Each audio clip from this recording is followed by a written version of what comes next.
क्रोध से हमारा ही नुकसान होता है।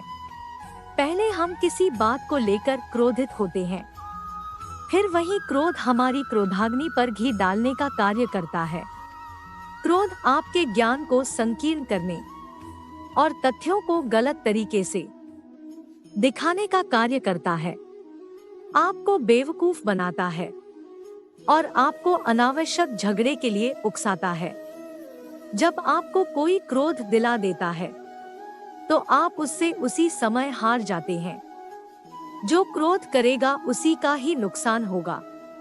जिस पर क्रोध किया जाता है उसका नुकसान होना जरूरी नहीं है।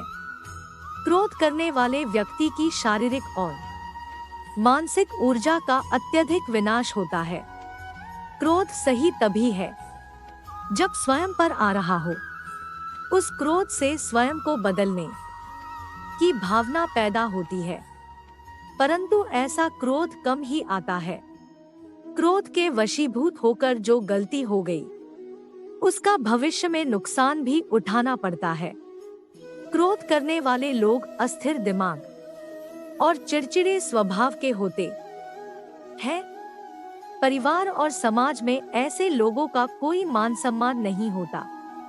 क्रोधी स्वभाव के कारण आपके दिमाग में हमेशा नकारात्मक विचार ही आया करते हैं और चिंता और अवसाद का आना भी स्वाभाविक ही है।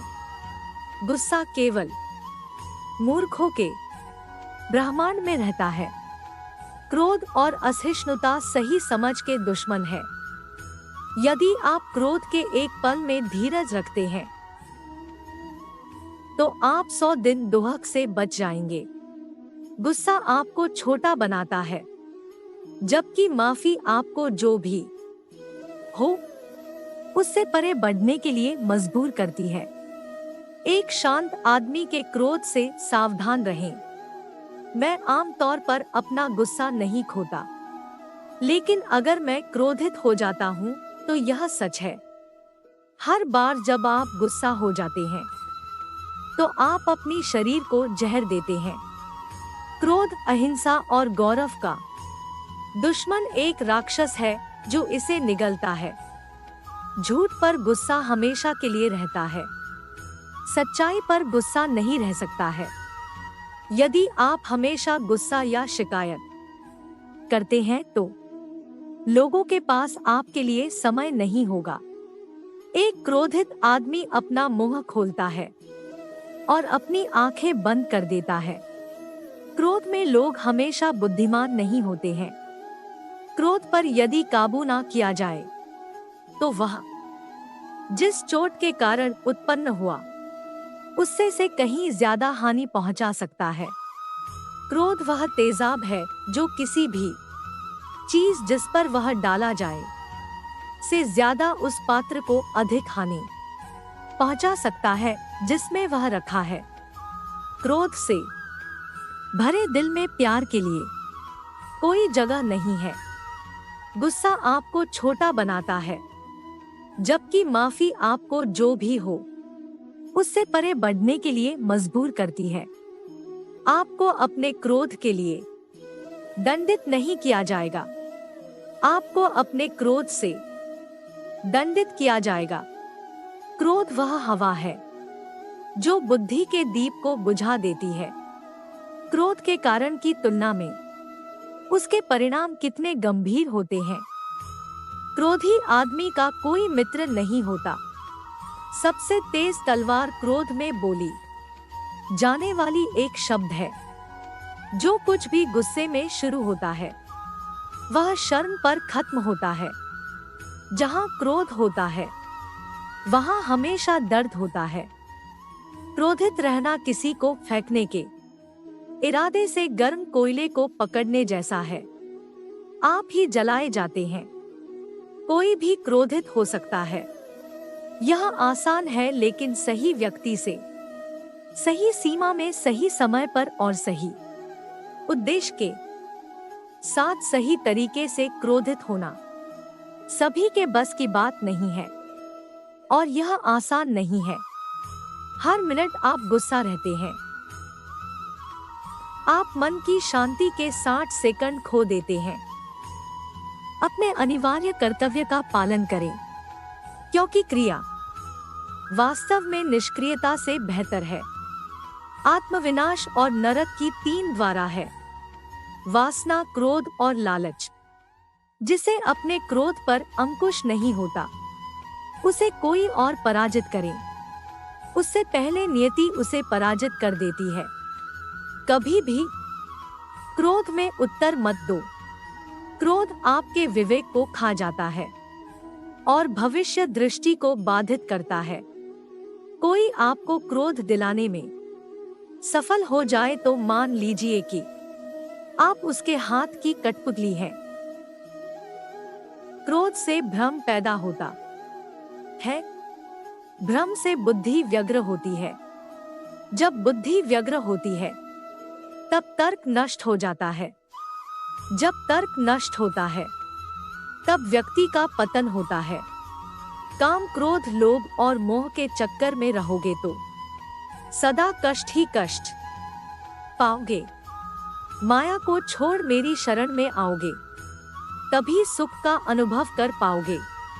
क्रोध आने पर चिल्लाने के लिए ताकत नहीं चाहिए, मगर क्रोध आने पर चुप रहने के लिए बहुत ताकत चाहिए।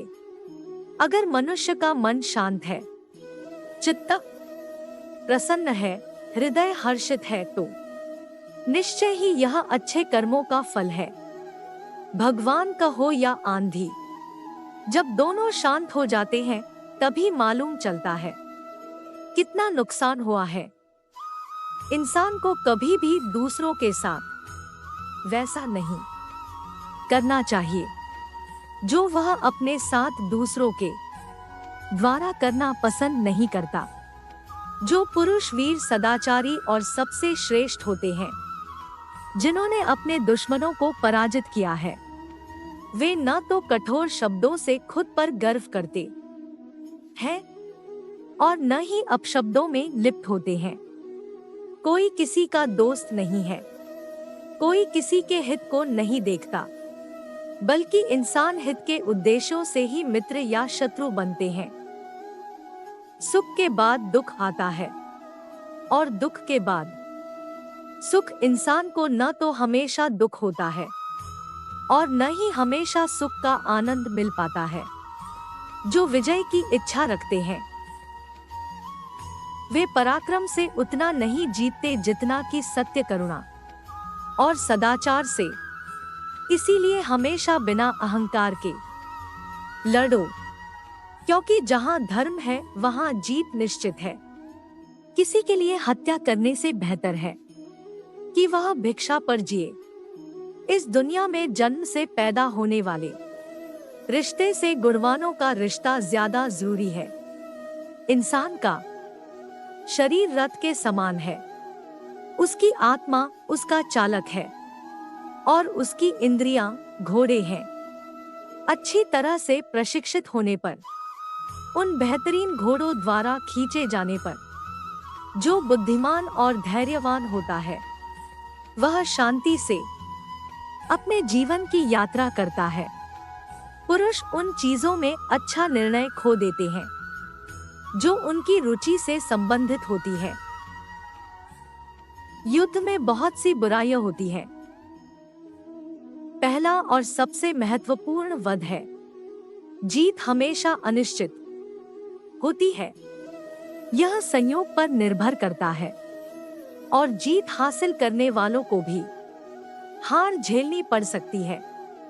बातचीत और दूसरे माध्यमों से जो सफलता मिलती है, वही सबसे अच्छी होती है। दुश्मनों के बीच एकता का अभाव पैदा करने से जो सफलता प्राप्त होती है, वह अस्थायी होती है। लड़ाई से मिली सफलता सबसे खराब है। जुनून, भय या लालच के प्रभाव में कभी भी अच्छे कर्म करने का प्रयास न करें। अगर विद्यार्थी में रुचि नहीं है तो शिक्षक क्या कर सकता है? ज्ञान एक बीज है, बस आपका मन उपजाऊ होना चाहिए। सिर्फ किसी कार्य का परिणाम ही बता सकता है कि कार्य शुभ या अशुभ समय पर शुरू हुआ है या नहीं। अगर आप कोई काम शुरू करते हैं तो उसके पूरा होने के बाद ही आराम करें, नहीं तो अधूरा काम आपको खत्म कर देगा। कृष्ण कहते हैं, जब जब संसार में धर्म की हानि होगी, अधर्म की विजय, तब तब मैं इस पृथ्वी पर अवतार लूंगा। श्री कृष्ण जी कहते हैं, जिस व्यक्ति को आपकी किरण नहीं, उसके साथ खड़े रहने से अच्छा है आप अकेले रहें, चाहे कितना भी बुरा क्यों ना हो। तुम्हारे साथ पर यकीन रखना, इसमें भी ईश्वर ने कुछ अच्छा ही सोचा होगा तुम्हारे लिए। जिसमें प्रेम हो वह हर रिश्ता एक बंधन है, वरना यूं ही नहीं राधे के साथ देवकी नंदन है। मैं किसी के भाग्य का निर्माण नहीं करता और ना ही किसी के कर्मों के फल देता हूँ। मंजिलें मुझे छोड़ गई, रास्तों ने संभाल लिया, जा जिंदगी तेरी जरूरत नहीं। कृष्ण ने मुझे संभाल लिया। कल के लिए सबसे अच्छी तैयारी यही है कि आज अच्छा करो। कभी भी स्वयं पर घमंड मत करना, पत्थर भी भारी होकर पानी में अपना वजूद खो देता है। प्रेम का कोई अंत नहीं है, यह विरह से बढ़ता है और आंसू से फैलता है। कन्हैया जी हमारे पालनहार है, उनके नाम मात्र से ही होता दुखों का सहार है। यदि आप किसी के साथ मित्रता नहीं कर सकते हैं तो उसके साथ शत्रुता भी नहीं करना चाहिए। मैंने पूछा कैसे करूँ तेरी पूजा, भगवान बोले तू खुद मुस्कुरा और औरों को भी मुस्कुराने की वजह दे, बस हो गई मेरी पूजा। जिंदगी को हमेशा मुस्कुरा कर जिए, क्योंकि आप नहीं जानते कि यह कितनी बाकी है। प्रेम के रंग में रंग लो जीवन सारा, यह प्रेम ही है लोक और परलोक का सहारा। हर कीमती चीज को उठाने के लिए झुकना ही पड़ता है, माँ और पिता का आशीर्वाद भी इनमें से एक है।